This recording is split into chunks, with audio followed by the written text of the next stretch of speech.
मेरे रेवू जी डांगा को छोड़ के सब आ जाएंगे। रेवू जी डांगा हो सकता है नहीं आवे।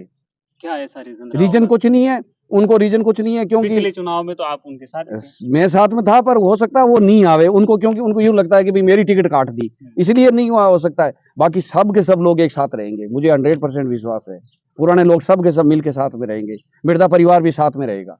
मेहनत की, फिर भी ज्योति मिर्धा ने तो ये भी कह दिया कि जयचंदों की वजह से मैं चुनाव हारी। देखो वो जयचंद किन को बोल रहे हैं, क्या बोल रहे हैं, उसके बारे में अपन उस बात में नहीं जाते हैं। 2008 का इलेक्शन आया, 2013 का आया, 18 का आया, फिर 19 का लोकसभा हुआ, फिर वापस उपचुनाव हुआ, फिर 23 का चुनाव हुआ, अब वापस उपचुनाव हो रहे हैं। बात तो यही आ रही है कि इस बार हनुमान बेनीवाल को हारना पड़ेगा। लेकिन ऐसा क्या कारण है कि लोग उनका पीछा नहीं छोड़ रहे हैं? पिछली बार आपने दावेदारी करी बीजेपी से, बीजेपी से पिछली बार की थी मैंने दावेदारी, क्या जब भी तो रीजन मैं रहे ऐसे कि आपको पीछे रखना पड़ा? और जो भारतीय जनता पार्टी में कभी थे ही नहीं, पिछली बार जो उम्मीदवार थे वो पहले आरएलपी में थे, डांगा जी, फिर अचानक उनको मौका दिया और जिन्होंने आपकी पार्टी के लिए काम किया उनको पीछे क्यों कर दिया? वो हनुमान बेनीवाल जी का सबसे बड़ा जो है जीतने का एरिया जो है, वो है खिवसर के पास में 22-23 पंचायतें, सबसे थली बेल्ट मजबूत मजबूत जो है, आज शुरू से लेके आज तक का, वो थली बेल्ट में से जब तक पीछे नहीं होंगे हनुमान जी बेनीवाल नहीं हारेंगे, चाहे कितना ही जोर मार लो। खिवसर विधानसभा क्षेत्र के अंदर SC ST एक ऐसी है जो बीजेपी को वोट दे रही है। ये लोग जो है, कुछ स्वार्थी लोगों ने वहां गलत हवा बना दी कि SC ST वोट नहीं देती है, बिल्कुल गलत बात है ये। भारतीय जनता पार्टी के लिए भूमिका तो आपने तैयार करी, बिल्कुल तैयार की है, लेकिन उसका परिणाम आपको मिला नहीं, मिला नहीं। आपके विपरीत वो जो मेरे विपरीत हुआ, जो कुछ भी हुआ सब कुछ।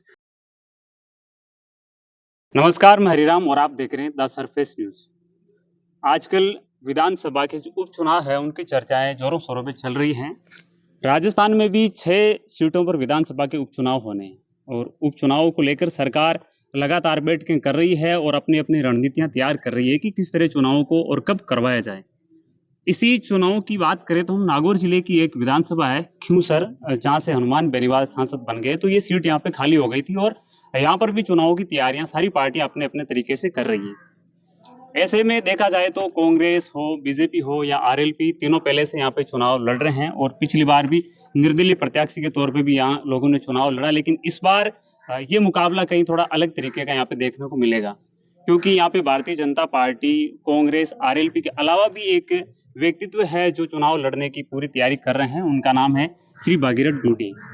भागीरथ जी की अगर हम पहचान की बात करें तो इनकी पहचान बहुत तरीके से दे सकते हैं हम। इनको हम भामाशाह कह सकते हैं, गौ सेवक कह सकते हैं, लोगों के बीच में एक अच्छी पकड़ है जन सेवक के तौर पे, और अब ये राजनीति में भी एंट्री कर रहे हैं। राजनीति में एंट्री तो ये पिछली बार 2023 के चुनाव में भी करना चाहते थे, कोई कारणवश इनको टिकट नहीं मिला और ये पीछे हट गए थे, कोई वाद विवाद उस समय नहीं हुआ था। तो भागीरथ जी हमारे साथ में है, इनसे हम बात करेंगे कि अभी जो विधानसभा के उपचुनाव होने हैं इसमें आपकी किस तरह की तैयारियां हैं, पिछले चुनाव में क्या रीजन रहे कि आपको टिकट नहीं मिला, और वो कौन से मुद्दे हैं जिनको लेकर के ये लोगों के बीच में जाएंगे कि मुझे ये चुनाव लड़ना है और आप मुझे वोट करें। लोग जब इनसे पूछेंगे कि आपको वोट क्यों करें, तो इनके क्या एजेंडे हैं उन पर भी हम चर्चा करेंगे। भागीरथ जी, सबसे पहले आपका बहुत बहुत स्वागत है। Thank you. क्यों सर के जो चुनाव शुरू होने वाले हैं, विधानसभा के जो उपचुनाव है, इनको लेकर के आपकी तैयारी चल रही है, काफी लंबे समय से चल रही है। क्या लग रहा है, क्यों सर एक बड़ा क्षेत्र है, काफी इसका क्षेत्रफल भी ज्यादा है और वोटिंग भी खूब है यहाँ पर। आपको लगता है कि आप पूरे क्यों सर विधानसभा का जो क्षेत्र है इसको अच्छे से कवर कर पाएंगे और लोग आपके साथ होंगे? बिल्कुल जरूर साहब, क्यों नहीं कवर कर पाएंगे। सारे इस एरिया की जो है जनता मेरे साथ में है और हर कास्ट के लोग मेरे साथ में मन से है, तो मैं आराम से पूरे एरिया को कवर कर सकता हूँ। बड़ा क्षेत्र है यहाँ, इधर डेगाना तक की दूरी अगर देखें और इधर ओसिया के बीच का एक लंबा क्षेत्र है। आप क्षेत्र में गए भी होंगे, किस तरह का यहाँ पे लोगों का माहौल अभी आपको मिल रहा है? हाँ, एरिया बहुत लंबा चौड़ा है, उधर अपने गोटन से लेके गोटन मेड़ता से लेकर के इधर धौलिया डेर अपने नोखा का टच होता है। पर इस पूरे एरिया के अंदर मैं घुमा हूँ, हर जगह में गया हूँ। मेरे को तो यहाँ पे जो लोगों के बीच में जिस तरीके का प्रेम मिला है 3600 कौम के लोगों का, तो मुझे विश्वास है कि जनता मेरा साथ देगी और मैं इस चुनाव के अंदर जनता मुझे आगे लेके आएगी, इस मुझे विश्वास है इस बात पे। चुनाव की तैयारी आपने शुरू कर दी, जी। तो अब आगे क्या मानस है? किसी पार्टी की तरफ जाने का मन बना रखा है, या फिर अगर पार्टियों से आपका तालमेल नहीं बना तो फिर आप निर्दलीय आएँगे? क्या विचार बना रखा है आपका? पार्टी तो हमारी बहुत लंबे टाइम से हम बीजेपी पार्टी से जुड़े हुए थे हुँ, और बीजेपी के लिए जब भी कोई बीजेपी का आए, उनके साथ में हमने तन, मन, धन से हमेशा सहयोग किया है। और अब पार्टी खुद के अंदर ही जो लोग हैं, हमने कभी पार्टी से कभी कुछ नहीं माँगा। आज से आज तक का रिकॉर्ड है 35 साल की राजनीति के अंदर। 35 साल में हमने कभी पार्टी से कोई छोटा-बड़ा चीज़ के लिए भी नहीं माँगा। और अब जो है हमने माँगने की कोशिश की, मेहनत करके माँगने की कोशिश की, तो पिछली बार जो 2023 के टाइम के अंदर हमारे को पीछे कर दिया। और जबकि मेरी अच्छी तैयारी थी, मैंने यहाँ अपने गाँव के अंदर गौशाला का निर्माण कराया। उसके अंदर 40-50 हज़ार लोग जो है उद्घाटन हुआ, उस समय लोग आए थे। तो बीजेपी का जो पुराने लीडर थे, उन्होंने भी कहा था, बोले खिंवसर विधानसभा क्षेत्र का पहला रिकॉर्ड है, जो इस आदमी ने यहाँ इस एरिया के अंदर इतनी जमा जो भीड़ इकट्ठी हुई है, क्योंकि ये बेनीवाल जी का एरिया है गढ़ है। और इस गढ़ के अंदर कोई भी आदमी किसी के साथ में इतनी भीड़ आज तक इकट्ठी हुई नहीं है, जितनी भीड़ मेरे गांव के अंदर लोगों की यहाँ भीड़ हुई थी 30 सितंबर को। और सेंटर से भी कई लोगों ने मुझे कहा था कि तू शक्ति प्रदर्शन कर। मैंने शक्ति प्रदर्शन किया था सेंटर वालों के कहने से भी, पर उस सारे काम को एन मौके पर जाकर के सबने नेग्लेक्ट कर दिया। यानी कि भारतीय जनता पार्टी के लिए भूमिका तो आपने तैयार करी, बिल्कुल तैयार किए, लेकिन उसका परिणाम आपको मिला नहीं। मिला नहीं। आपके विपरीत वो जो मेरे विपरीत हुआ, जो कुछ भी हुआ सब कुछ।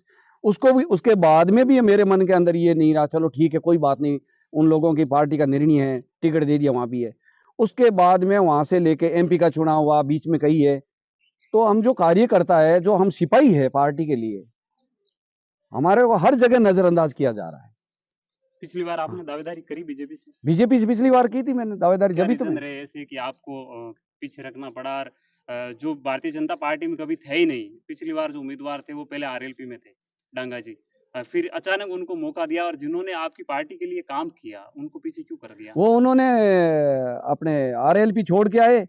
और इन लोगों ने जो है बीजेपी के जो लीडर थे, इन लोगों ने एकदम आकर के उनको लगा कि ये हनुमान जी का आदमी है और घर का भेदी लंका अच्छा, ढाई, ये उनको आरएलपी लगा से कि ये आए हैं बस तो हरा ये देंगे आरएलपी को तोड़ देंगे और और ये कर बीजेपी के देंगे, लिए। जबकि ऐसा कुछ नहीं हुआ है। ये उनकी गलतफहमी है, लोग उन्होंने ही वोट दिया है। भाई एक रिश्तेदारी की बात आती है कि रिश्तेदारी की वोट है ये सुनने में मिलती है कि डांगा जी का है जो एक रिश्तेदारों का एक अच्छा बैकग्राउंड है, यहाँ पे काफी बड़ी संख्या में उनके रिश्तेदार है, तो उनका उनको फायदा मिल रहा है, ऐसा कुछ है? देखो भाई साहब, ऐसी है कि यहाँ जो टिकट मांग रहे हैं, चाहे मैं मांगू, चाहे कान जी मांगे, चाहे मेरिया जी मांगे, या तीसरा चाहे कोई सा भी टिकट मांग रहा हो, किसकी रिश्तेदारी यहाँ खिंवसर विधानसभा क्षेत्र में नहीं है? सबकी रिश्तेदारी यहाँ है। किसी की कम किसी की ज्यादा। किसी की कम किसी की ज्यादा नहीं, ज्यादा क्या, परिवार सबके वही होते हैं, कोई 10-20 का फर्क होता है। सब लोगों की एक ही रिश्तेदारी है और सबकी खिंवसर विधानसभा क्षेत्र में। आज मैं मेरी रिश्तेदारी की बात करता हूँ, तो मेरा पूरा थाली बेल्ट से लेकर के पूरा अपने यहाँ तक आपके ये डारू गांव तक पूरी रिश्तेदारी आती है। तो रिश्तेदारी का एक उन्होंने क्या है कि जबरदस्ती हवा बना रखी कि साहब इनकी रिश्तेदारी है और वो भारी है। रिश्तेदारी भारी और हल्की अच्छा, क्या ये होते हैं? वोट तोड़ रिश्तेदारी है, देंगे और हाँ ये ये कर कर लेंगे, ये तो एक अपनी बातें बनाने की बातें होती है। ऐसा कुछ नहीं है, रिश्तेदार सबके हैं और सब लोगों का अपने अपनी जगह वर्चस्व है, किसका नहीं है। अभी आप जैसे चुनाव लड़ेंगे, तो अगर कोई पार्टी आपको मौका देती है, जैसे भारतीय जनता पार्टी अगर आपको मौका दे, तो आप पार्टी की तरफ जाना चाहेंगे? या कांग्रेस आपको मौका देती है तो आप कांग्रेस की तरफ जाना चाहेंगे? या एक क्यों में इस बार चल रहा है कि आरएलपी जो पार्टी है वो इस बार अपने परिवार से बाहर किसी व्यक्ति का चुनाव कर सकती है इस चुनाव के लिए उम्मीदवारी के तौर पे? तो कहीं ना कहीं अगर पार्टियों में से आपको मौका देने की कोशिश करते हैं, तो आप पार्टी की तरफ जाना चाहेंगे किसी की? बीजेपी पार्टी में तो हम हमेशा उनके सिपाही रहे, बीजेपी पार्टी के लिए तो सिपाही रहे। अब वो हमारी जो सेवा है, वो एक्चुअल के अंदर वहाँ आगे हाई कमान तक हमारी रिपोर्ट नहीं जाने देते हैं अच्छा, यहीं पे उसको दबा और देते हमारी हैं। रिपोर्ट को यहीं दबाते हैं और इसलिए हम पीछे बेक है। और अब जब ऐसी बात है तो हमें कौन आगे आने देगा? और इस तरीके से हम घसीटते रहेंगे, हमारे को कोई नहीं पूछेगा, अच्छा, आगे जाने ही नहीं देंगे। आगे नहीं जो जाने देंगे। राजनीतिक परिवार पहले से हैं वही अपना। वो ये लोग ही काम करेंगे, इनको यहीं जो है घुमा फिरा करके यहीं राजनीति को रखना है, बाकी अभी हमारी ये बात आगे नहीं पहुंचेगी। आपको अगर भारतीय जनता पार्टी से प्रपोजल मिलता है, या आप चाहते हैं, अगर आपकी वो दावेदारी एक्सेप्ट भी कर लेते हैं, तो फिर यहाँ के जो लोकल लीडर है जो मांग कर रहे हैं, तो उनके बीच में आपका सामंजस्य हो जाएगा? जैसे डांगा जी दावेदारी कर रहे हैं और मिर्दा परिवार भी पूरे तरीके से लगा हुआ है दावेदारी के लिए। अगर आप उम्मीदवारी देते हैं यहाँ की खियूसर की, तो लोगों के बीच में वापस तालमेल हो जाएगा आपका मेरे रेवू जी सामंजस्य? डांगा को छोड़ के सब आ जाएंगे। रेवू जी डांगा हो सकता है नहीं आवे, क्या ऐसा रीजन रहा रीजन होगा? कुछ नहीं है, उनको रीजन कुछ नहीं है, क्योंकि पिछले चुनाव में तो आप उनके साथ थे। मैं साथ में था, पर हो सकता है वो नहीं आवे उनको, क्योंकि उनको यूं लगता है कि भाई मेरी टिकट काट दी, इसलिए नहीं हुआ हो सकता है। बाकी सब के सब लोग एक साथ रहेंगे, मुझे 100% विश्वास है। पुराने लोग सब के सब मिल के साथ में रहेंगे, मिर्जा परिवार भी साथ में रहेगा। कांग्रेस आरएलपी में से अगर कोई मौका देना चाहे तो आप उनकी तरफ भी रुझान करेंगे? वो सोच की बात है, उस पर तो मैं अभी कुछ नहीं कह सकता चुनाव आपको, जरूर आपको पर लड़ना चुनाव है। मुझे लड़ना है, चुनाव लड़ूंगा। क्या ऐसे बड़े जो मुद्दे आपके खियूसर विधानसभा में, जो पहले से कहते हैं कि एक बड़ी विधानसभा है और सबसे रोचक यहाँ के चुनाव होते हैं, ऐसी कौन सी प्रमुख समस्याएं हैं जिनको लेकर के आप लोगों के बीच में जाएंगे और लोगों से ये कहेंगे कि हमें वोट दो और उस पर लोग सहमत हो? आप क्या सोच रखा है ऐसा कि आप अपने क्षेत्र के लिए किस तरह के विकास को बढ़ावा देंगे आप? मैं लोगों की तो उस चीज के लिए लेकर जाऊंगा बीच में कि अपने यहाँ के लोगों के बीच में, जैसे अपनी पढ़ाई है, गेम है, यहाँ का विकास है, स्वास्थ्य को लेकर के, और जो किसान को नहीं, स्वास्थ्य में ऐसा क्या दिक्कत हो रही है आप? स्वास्थ्य के अंदर दिक्कत क्यों नहीं हो रही? अपने यहाँ पास में ढंग का हॉस्पिटल नहीं है। आज कोई भी आदमी बीमार हो जाए तो जोधपुर से पहले अपने पास हॉस्पिटल नहीं है, अब जोधपुर पहुंचने में टाइम लगता है 2.5 घंटे। उसमें तो सरकार की तो कोई कमी नहीं होगी। सरकार जो चिकित्सा मंत्रालय है वो भी आपके यहाँ के लोकल व्यक्ति को सौंप दिया है, फिर भी कोई कमी आ रही है। कमी आ रही है, बिल्कुल। तो वो कमी आ रही है, तो वो कमी के लिए तो हम इनको कहेंगे। और यदि जनता मुझे मौका देती है तो मैं 100% जो है ये बात सबसे पहले रखेंगे कि हमारे यहाँ खिवसर के अंदर एक बड़ा हॉस्पिटल का निर्माण होना चाहिए और अच्छे डॉक्टर्स बैठे। ये सबसे पहला टारगेट होगा मेरा, सबसे पहला काम यही होगा। और जो भी काम हो एरिया के अंदर, वो काम ईमानदारी से हो, चाहे सरकारी रोड का काम हो, चाहे सरकारी अपनी ये जो क्वार्टर वगैरह बनते हैं या कोई भी व्यवस्था है, उसमें ईमानदारी का होना चाहिए और हर चीज का जो है हिसाब बैठ होना चाहिए। ये नहीं है कि जो आ गया फंड लग गया जो लग गया, लोगों के सामने पूरा हाँ, लोगों के बीच में। और ईमानदारी से 1% भी नहीं भटक सकते। मेरी तो सोच यही रहेगी, मुझे यदि जनता ने मौका दे दिया तो मैं ये करके बता दूंगा कि ईमानदारी क्या चीज होती है और काम क्या चीज होती है और ईमानदारी से कैसे किया जाता है। ये आप बता रहे हैं तो ये चलो, बाकी जो पार्टियां हैं वो भी अपनी बात रखेगी इस तरह की। आपने अलग से खियूसर विधानसभा क्षेत्र के लिए क्या सोच रखा है कि मैं कुछ अलग करूंगा? ऐसा कोई आपके दिमाग में ऐसा कोई मामला हो जिसको लेकर के आप कि मुझे मेरे क्षेत्र में इस तरह की कमी खल रही है, और आपके क्षेत्र को ये भी कहते हैं कि अक्सर हम देखते हैं कि नशीली जो भी सेवन करने वाली चीजें होती है उनका सेवन इधर ज्यादा होता है। तो इन पे कोई रोकथाम के लिए आपने कुछ सोचा हो, या बढ़ती जो नशे की प्रवृत्ति है उनको रोकने के बारे में आपने कोई सुझाव ऐसे तय किए हो, और कुछ ऐसे?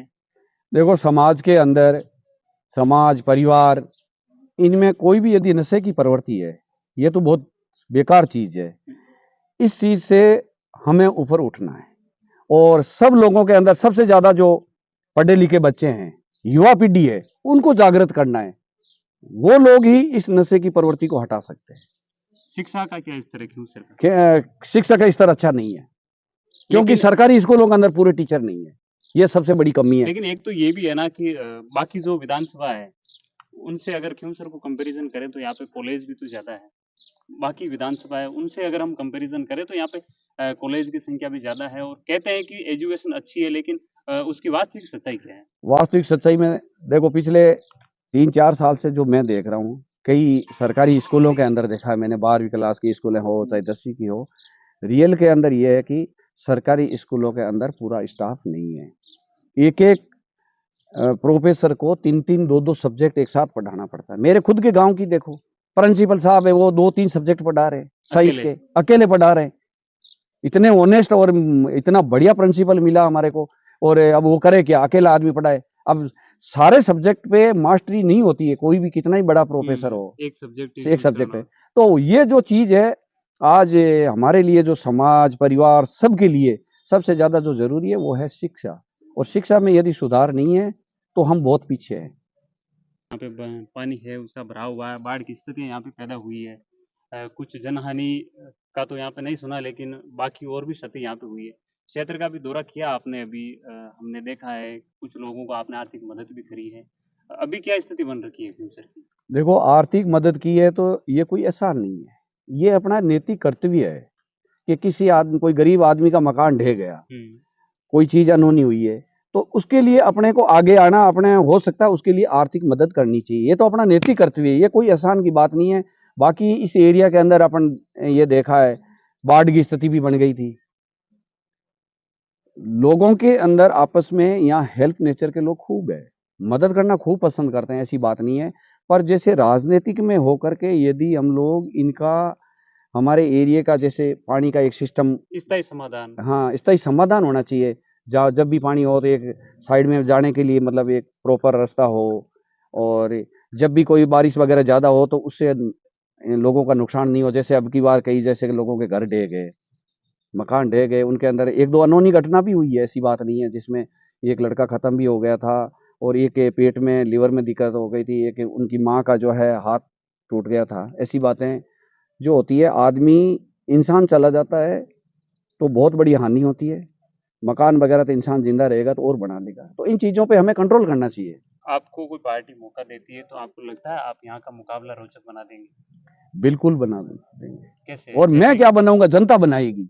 यहाँ की जनता, जिस दिन मुझे टिकट मिल जाए उस दिन मैं कहता हूँ कि अगर आपको भारतीय जनता पार्टी से टिकट मिलता है तो जी, चुनाव किस करवट बैठेगा?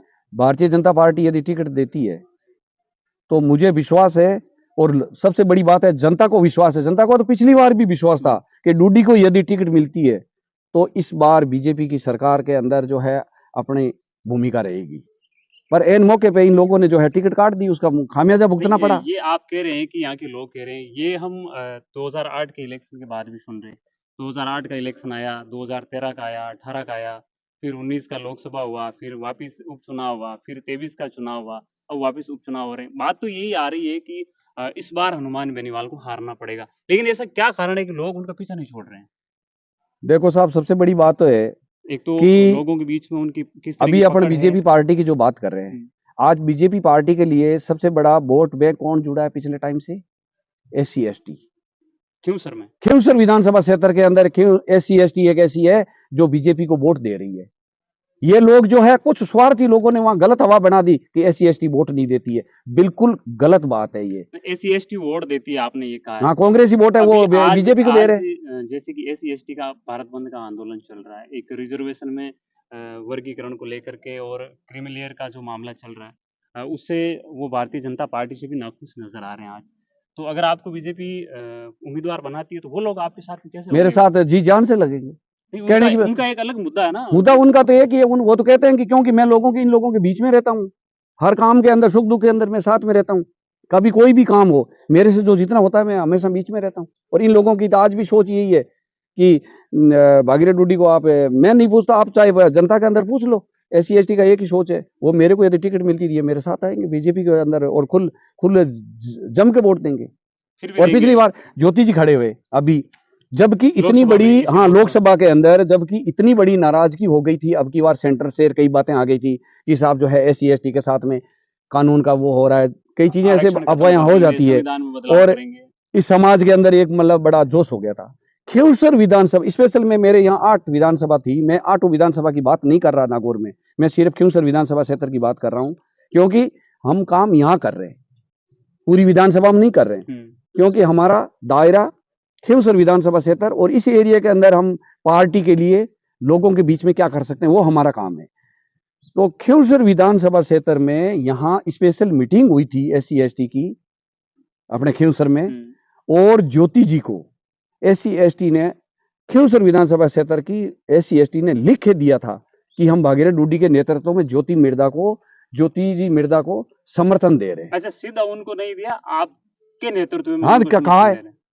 लेटर दिया है इन्होंने। सीधा नहीं दिया उन्होंने। हाँ, और कहा, आपके माध्यम से उनका हाँ समर्थन कहा है, और दिया उनको लेटर, और जी जान से लगे। इतनी मेहनत की, फिर भी ज्योति मिर्दा ने तो ये भी कह दिया कि जयचंदों की वजह से मैं चुनाव हारी। देखो, वो जयचंद किन को बोल रहे हैं, क्या बोल रहे हैं, उसके बारे में अपन उस बात में नहीं जाते हैं, क्योंकि इन लोगों को, मुझे पता है कि उनको ये पता है कि इन लोगों को नहीं कहा, किनको कहा है, वो पर्सनल कोई पर्सन आदमी हो सकता है, एक जाति पूरी नहीं, एक जाति को नहीं कह सकते।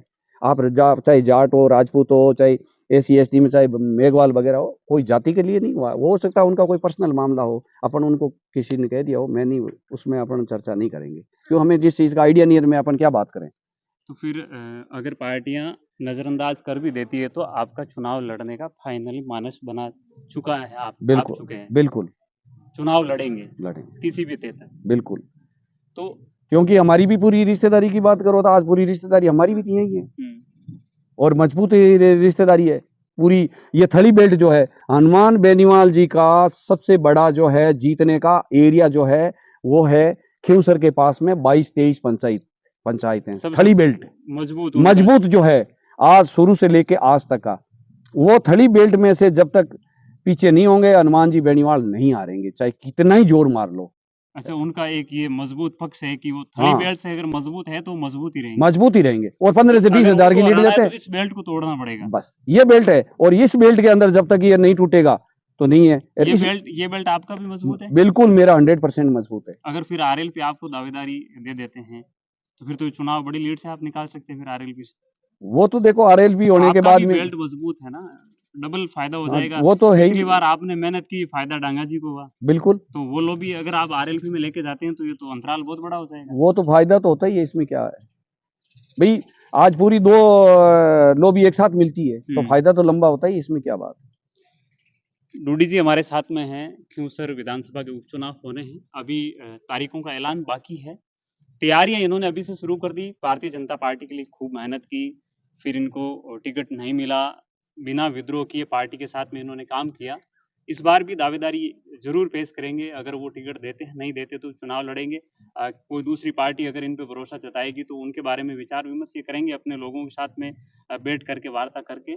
आगे चुनाव की क्या स्थितियां बनती है वो तो समय के साथ में देखते जाएंगे, लेकिन खिवसर में इस बार का रण है वो बहुत ही रोचक होने वाला है, क्योंकि अगर इनको दावेदारी देते हैं तो भी रोचक होगा, और अगर ये निर्दलीय चुनाव लड़ेंगे तो भी कांग्रेस, बीजेपी, RLP और चौथा स्तंभ डूडी साहब के नेतृत्व में यहाँ पे खड़ा हो रहा है, तो ये चुनाव बड़ा रोचक होगा। आगे परिणाम क्या होते हैं वो आगे जैसे समय आएगा उसके साथ हम आपको बताते रहेंगे। तब तक के लिए सभी को एक बार फिर से बहुत बहुत धन्यवाद।